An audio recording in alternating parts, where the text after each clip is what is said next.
Acceptance of deposits. After going through this module, we will learn to explain 1. Meaning of deposits. 2. Compare loan with deposit. 3. Identify the deposit process. Actually, equity and preference shares are ordinary sources of finances of a company. As a company expands, it needs maximum and more funds, for which a company need to borrow funds from banks, ask for deposits from public. Such public deposits are unsecured deposits. They are also unsecured debts.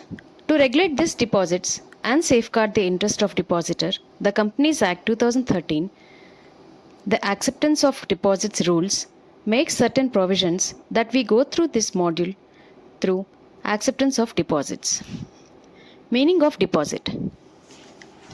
Deposit has been laid under Section 2, subsection 31 of the Companies Act 2013 as any receipt of money by the way of deposit or loan in any other form by a company. Categories of acceptance of deposits. There are two categories of acceptance of deposits. 1. It is by source. 2. It is by security. By source, the deposits are from members, and by source, the deposits are from public. By security, they can be secured or unsecured deposits. Loan versus deposit. While learning about this acceptance of deposits, since we use the word loan and deposit is used in definition of deposit, let's examine what is deposit in the context of Companies Act. 1. The Companies Act 2013 has substantially modified and broadened the scope of meaning of a deposit. 2. A deposit is to be kept by the depositee for the depositor, and the loan is to be kept by the borrower by himself for his own usage. Example: X is a depositor who deposits a hat in the cloakroom. The hat is not to be used by Y, he is called as depositee, but it has to be kept for X and returned to X on his demand. For example, X lends money to Y and Y cannot do what he likes with the money as long as he returns it to X, either on demand or at a specified time.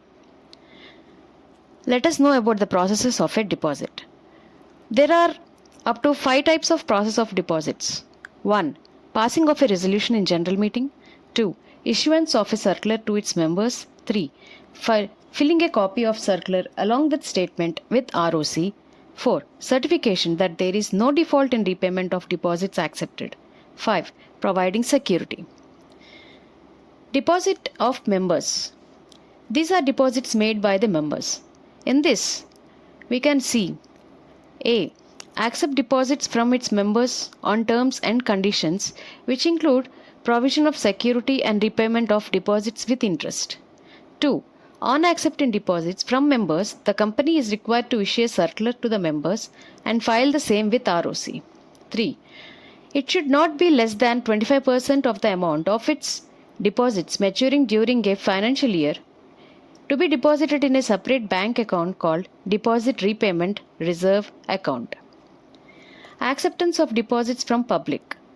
Let us know about the acceptance of deposits in the context of public. Generally, it has 4 points. 1. The eligible companies can accept deposits from public, that is public company, with net worth of rupees 100 crore or turnover of rupees 500 crore. 2. Deposits cannot be for less than 6 months or more than 36 months. 3. Less than 6 months permitted for short-term requirements. 4. Deposit amount cannot exceed 10% of the aggregate paid by share capital and free reserve. There will be a penalty for this. Under penalty, we will find the following. Company is liable for 1 crore to rupees 10 crores. If the company has the individuals, where the individuals would be liable for rupees 2 lakh to 25 lakhs to 2 crore and 7 years imprisonment or both. Willful default would attract the liability of corporate frauds. After knowing all these things, there are new provisions in Companies Act 2013.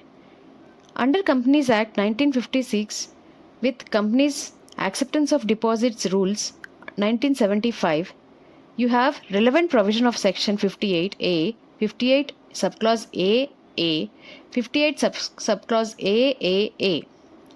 Under this, there will be no requirement of credit rating. But these are unsecured. The deposit issuance will not be required. The amount which remain in the deposit repay reserve shall not fall between 10% or below 10%. Members' resolution should be, there is no requirement of shareholder resolution. There are penalties. The penalties are liable to be fined rupees 500. The members of this eligible company net owned fund are not less than rupees 1 crore. The charges for unsecured deposits are only charged. When it comes to Companies Act 2013, read with Companies Acceptance of Deposits Rules 2014, which is the latest amendments, under this section 73 to 76. It is requirement once in a year. The credit rating will be once in a year. Security will be secured or else unsecured. Deposit issuance is not required under this act. Amount remain in deposit repay reserve. It should not be fall below 25%.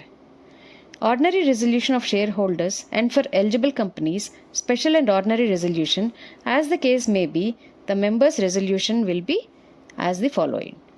They are liable to be fined rupees 1 to 10 crores.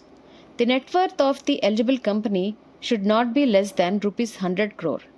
The charges for secure deposit has to create charge or valuation of assets.